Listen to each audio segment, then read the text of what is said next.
Hello guys, after learning about the Manhattan distance algorithm in the official Substance Discord server, I decided to experiment a little with the Substance Automation Toolkit to create a node. So here it is.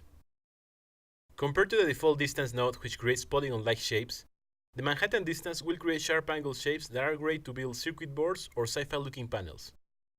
To use it, you need to have a point splatter with different luminance values, and then you only have to increase the distance.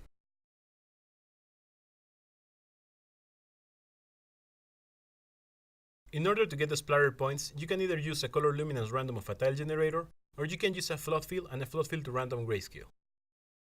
If you use square shapes as input points, you'll get sharp corners.